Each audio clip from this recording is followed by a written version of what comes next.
Hi my friends, welcome back to my channel. My name is Isa and I'm a disabled writer and advocate and ambulatory wheelchair user. So on this channel I want to talk about my journey, and I just want to talk a little bit about my service dog story. So I got a service dog when I was 18 in college, having significant health issues. And her name is Nani, and unfortunately, because I was so sick, I was not able to train her.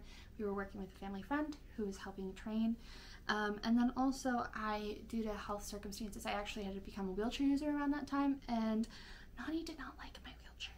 Nani did not want to go anywhere near my wheelchair. She was a medical alert dog. That was her job, not mobility, not any of that. So Nani ended up being home.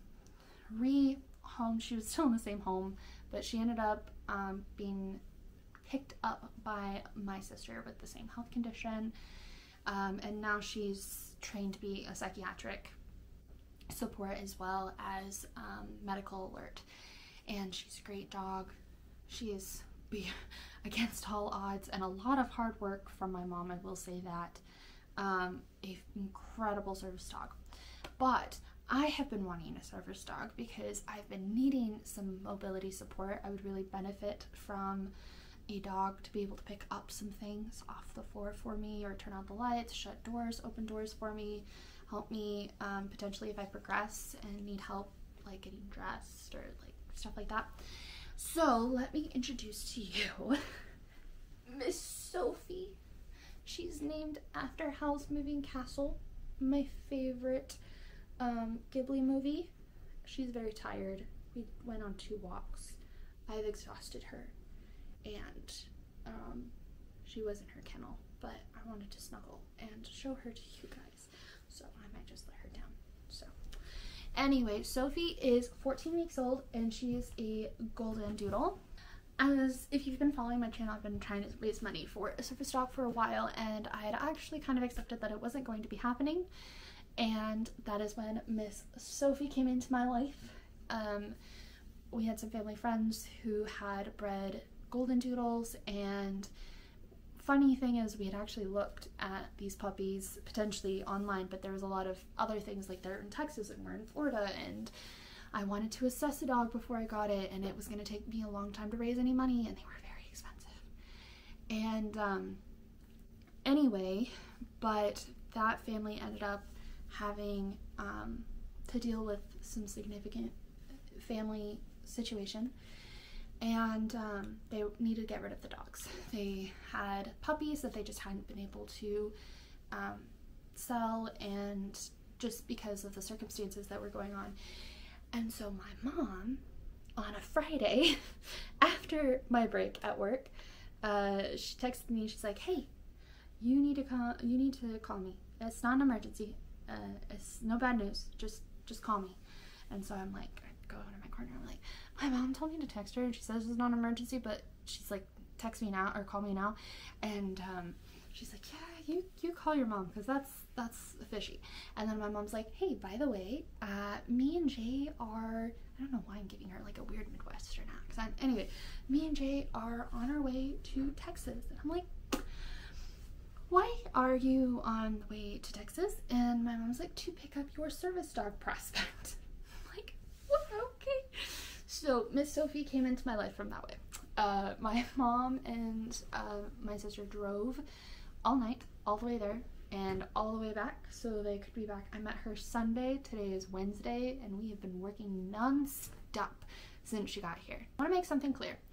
Sophie is a prospect, and if you're not familiar with service dogs, when a service dog is in training, especially when they are being self-trained, we're feeling confident about self-training Sophie just because we had worked with a trainer for Nani, and Nani lived with us through that training process. We didn't go through a program or anything, and so this time we're a little bit better equipped. We know a little bit more about what's going on.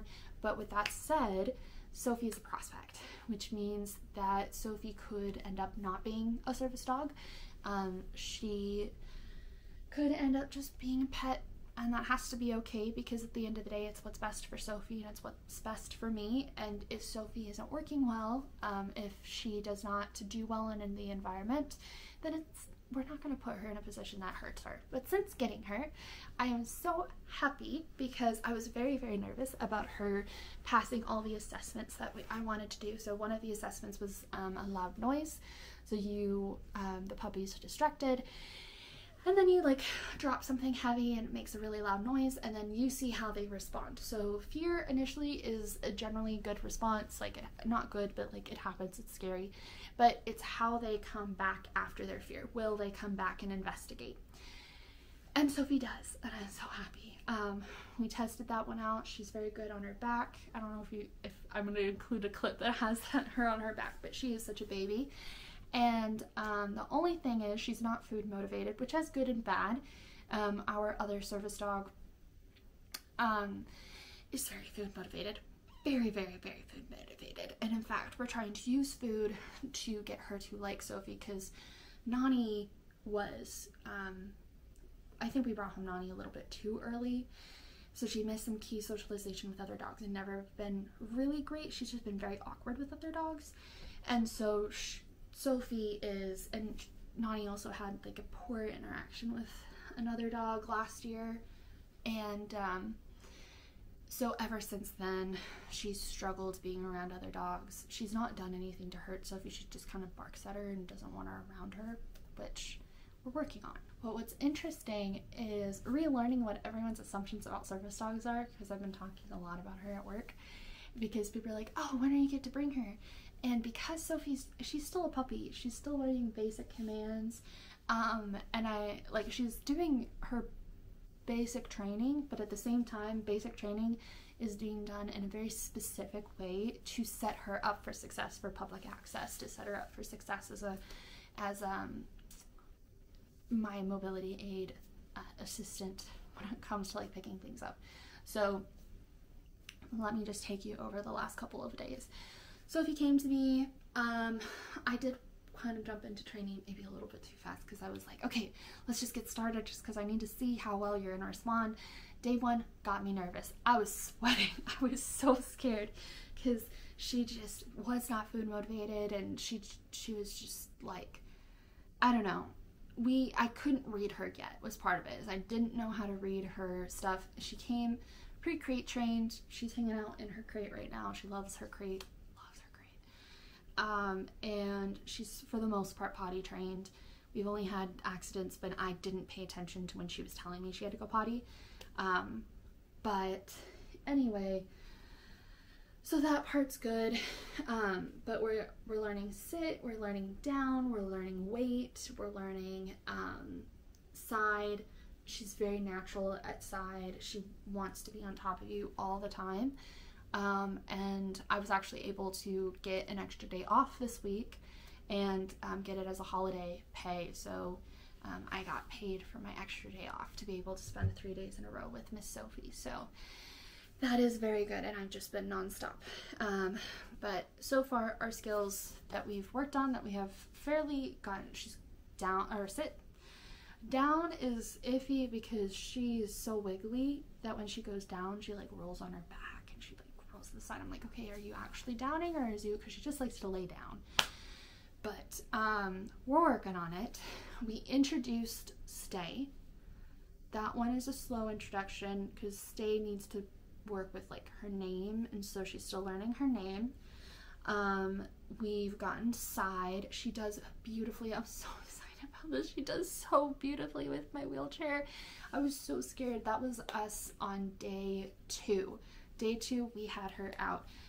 She's been, any opportunity I have where I have to like run an errand or something, my mom has been really kind and has been bringing her and driving me so I could hang out with Sophie. And then I had some time before work, and since she's still in training and she doesn't have any training really, I just took her to the parking garage. We went to like one of the safe walking areas of the parking garage just to introduce her to my wheelchair, because my house isn't super accessible and it's not a great space to like try to introduce her to my wheelchair without other dogs and other things and whatever. But at the same time, by working in the parking garage, we actually introduced her to cars and loud noises. There's lots of horn honking, lots of people talking, people walking by, all of these things that we could introduce her to at an early age that allows us to be able to like hopefully transition to more public access. So I have this little squeeze tube that is originally supposed to be made for like hand sanitizer. It kind of looks like a silicone tube for shampoo and conditioner, and in fact I bought a couple of them. They were at a resale shop that they'd been unused at my work, and anyway, I used those as a shampoo and conditioner, but I had an extra one, so I made that one Sophie's peanut butter thing, and she does like peanut butter. So as we're walking, I can have the squeezy thing in my hand and just walk her, and then anytime she starts getting distracted, which I do want to do some unstructured walks with her eventually, but just to get her used to walking with my chair and ignoring other things and being more interested in me than anything else, I just have my little squeezy bottle. What's really nice is I squeeze it right, it just blows peanut butter air at her, so it's like, oh, my peanut butter, and so I can get her attention. And we're working on that. And I went on 2 walks with her today that were by myself, and she did really well. It was really funny. At one point we were walking back home, and one of the neighbors, she had pushed me into the grass because I didn't want to run her over, and I was trying to manage a whole bunch of stuff, and the neighbor kids were heading home from school and riding their bikes and stuff, and I was like, okay, it's okay, we're almost home. And this one kid's like, are you all right, ma'am? You've got this. It was so sweet. But yes, so that's where we're at with Sophie's training so far. We've also, she has started introducing herself to picking things up. I was working on we were working on some stuff, and I want to record more of our training sessions. And so I was trying to record a training session, and I set up my phone on the floor, and she's like, this does not go here, and she grabbed my phone. She didn't bring it to me. We're working on that part, but she did know it did not belong there. She gets distracted because she's a puppy, and that's the big thing, is like she has a lot of the starts to the skills that we want, and we just want to affirm those. So the things that we're doing differently is we're trying to say no as little as possible and do positive affirmations with her. I know I definitely was not that way with Nani, and I wish I had been, but also Nani ate shoes a lot and would grab things like shoes and destroy things. And it's not that Sophie doesn't. She's already destroyed at least one thing, but it's we're trying to like associate, no, you can't chew on that, but here's this other thing, here's a chew, here's something that is actually something you can chew on, or getting her attention and rewarding her for giving me her attention, that kind of stuff. And then that way, because Nani doesn't like picking things up, she doesn't like putting things in her mouth, and it could just be a personality part, but I think it might also be because I was so hard on her because she kept eating my shoes. And I love my shoes, but she kept eating my shoes, and I was very poor trying to afford new shoes. I was buying shoes at the dollar store at that point because I was just like trying to make do. Anyway, she does not like picking things up, and we've tried to introduce her to it. The only bad thing so far is that we have done some introducing of the 2 dogs where Nani's on one side and Sophie's on the other, and we have 2 people in between, so if there's any type of aggression or anything, we can interrupt it right away. And we're like, we'll have Nani do something like sit and do some of her basic tasks to get her attention, and then Sophie's learning them. And Nani is so funny because we just introduced last night weight when it comes to food, because Sophie, she's a very fast eater, and so we did some weight practice, and I was working with both of them this morning, and Nani's like, you can't even wait for your trait? How weird.